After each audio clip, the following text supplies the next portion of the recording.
In the name of God, our Creator, Word, and Wisdom. Amen. Please be seated.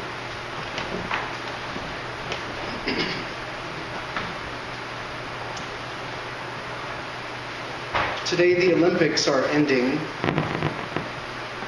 but not to worry. Another time-honored tradition of American TV viewing is falling close on its heels. Even as the Olympics draw to a close, tonight is the beginning of Shark Week. In case you're not familiar with Shark Week, it's a periodic series on the Discovery Channel. This is the 25th anniversary of Shark Week. But it gained wider popularity a few years ago when shark attacks were getting a lot of media attention.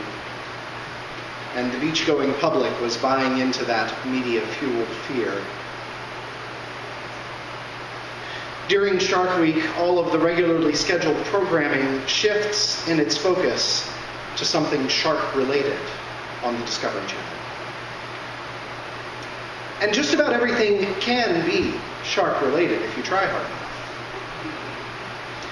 During Shark Week, you'll still see Mythbusters, but the myths that they test will all be about sharks. You'll still see dirty jobs, but the jobs will have to do with all the disgusting and dangerous jobs that people have to do when they work with sharks.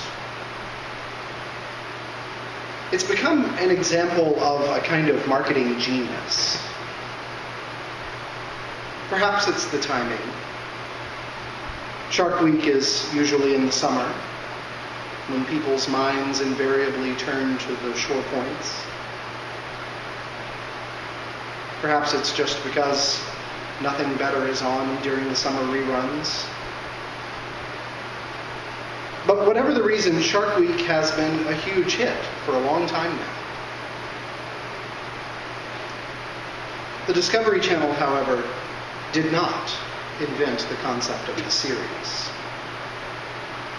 The church was on that plan long before anyone had ever heard of Shark Week. I'm sure you've noticed by now, we're in the midst of a Shark Week of sorts of our own here in the church. For a few weeks now, we've been talking about bread. Now, I know what you're thinking, bread? No wonder the church is in decline. The world is talking about sharks, and we're talking about bread. I know, bread is not that exciting. There have never been any 1970s horror movies made about bread.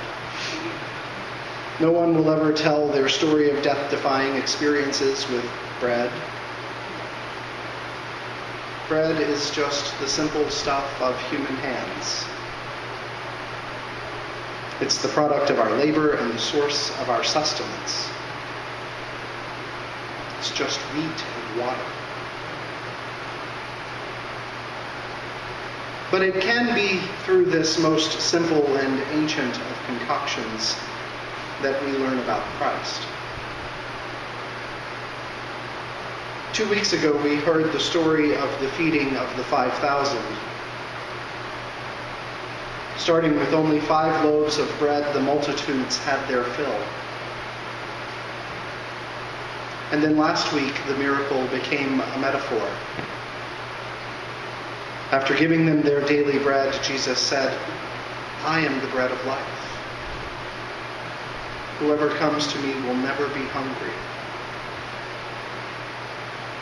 Starting from the simple stuff of bread, he begins to teach us to change how we see the world. It's not exciting the way Shark Week is exciting, but it is revolutionary. And like all revolution-making, change the way we see the world talk. His words are both simple and infinitely complex. I am the bread of life. Those words were enough to shake the community who heard them. John says, "Then the Jews began to complain about him because he said, 'I am the bread that came down from heaven.'" They were saying, "Is not this Jesus, the son of Joseph, whose father and mother we know? How can he now say, 'I have come down from heaven'?"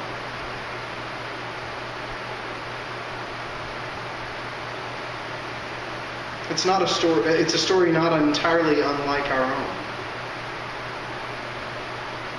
Like the crowds who were fed in the field that day followed Christ to see what might happen next.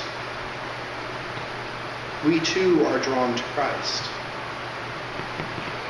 at least enough to bring us here on Sunday mornings. And like those crowds, basking in the presence is not always enough for us either. In our lust for certainty, we too find ourselves murmuring, questioning, drawn but never quite sure. This is the point in the sermon at which the leaders of some other churches might tell you to cast aside your doubt and simply put trust in the Lord, as if it were that simple.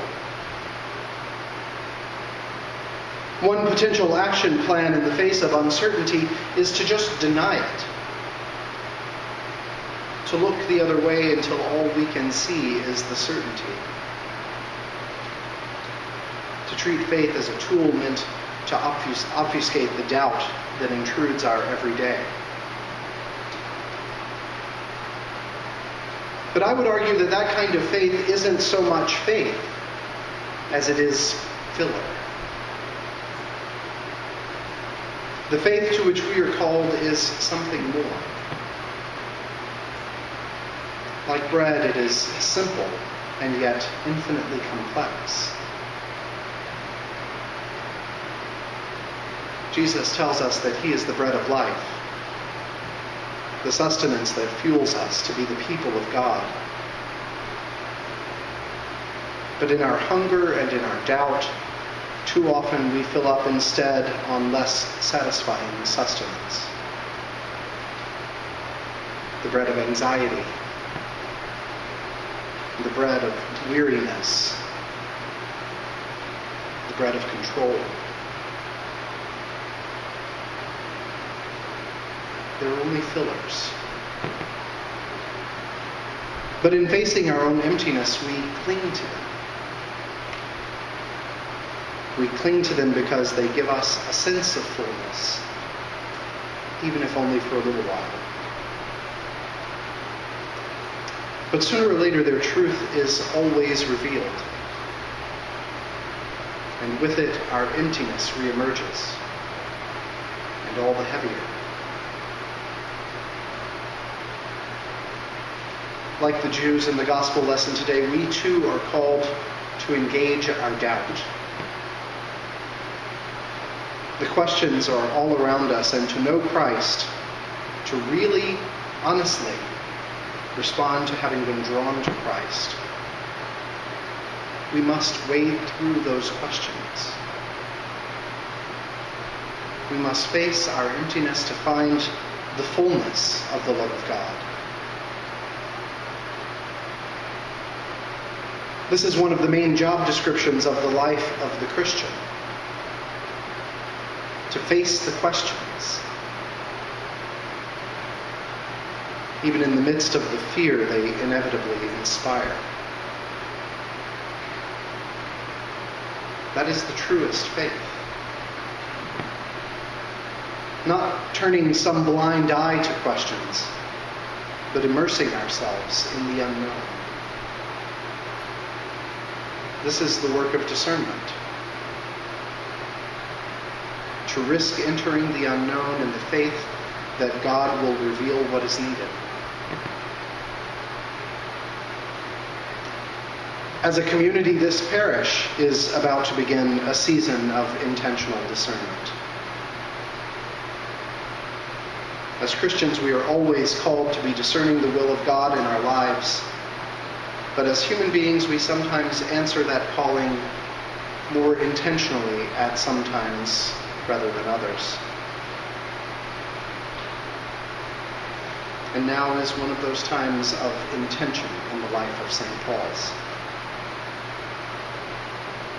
Just 2 weeks from today, we will come to the end of our time together. Our relationships will necessarily change. I'll be moving on to a new life in a new city, but so too will you be moving on to a new kind of life here. You'll have new leadership and new goals. You'll build new relationships and have new ideas for how to be the people that God is calling you to be. There are many questions between now and then. That's normal whenever you're in periods of transition and discernment.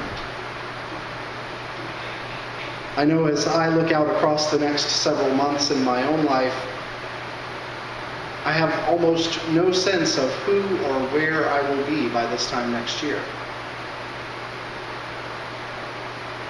Though that's somewhat frightening, one thing I do know is that I will need real strength for that journey. Though I may be hungry for answers, I can't fill that by eating the bread of anxiety.